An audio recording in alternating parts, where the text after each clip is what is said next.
Are you creating a project charter and needs to know how it is created?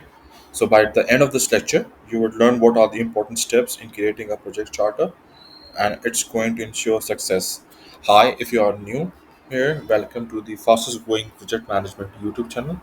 I have managed many projects and over my rich experience developed this 7 step for perfect project charter. So if you like this content, please share by commenting on this video below. This document is linked with project managers, project team, sponsors, and other stakeholders. So this is your go-to document.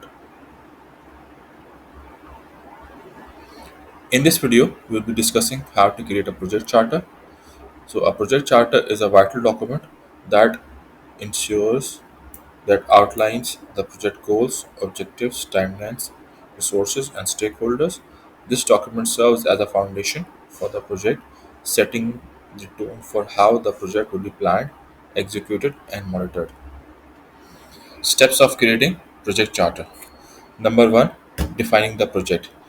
The first step in creating a project charter is to define the project.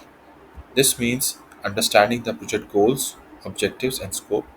To do this, you will need to identify the project sponsor and stakeholders and work with them to gather requirements and set expectations. Number two, identify the project team. Next, you will need to identify the project team. This includes everyone who will be involved in the project, from the project manager to the individual team members.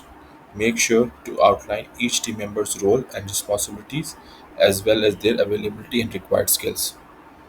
Define the project scope. The third step in creating a project charter is to define the project scope. This includes the deliverables, timelines, and milestones for the project. Make sure to define the scope clearly and ensure that everyone involved in this project understands what is expected of them. Outline project assumptions and constraints. The fourth step is to outline the project assumptions and constraints. Assumptions are things that are believed to be true but may not be confirmed. Constraints are limitations and the project team will face during the project. Make sure to outline these assumptions and constraints clearly as they will impact the project success.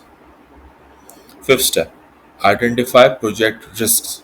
The fifth step is to identify project risks. Risks are potential issues that may impact the project success. Make sure to identify these risks and determine how they will be mitigated. This may include creating contingency plans or developing risk response strategies. Determine project benefits. The sixth step is to determine project benefits. This includes understanding how the project will benefit the organization, stakeholders, and the customers. Make sure to clearly identify these benefits and ensure that they align with the project goals and objectives. Last and the final step is approval and sign off.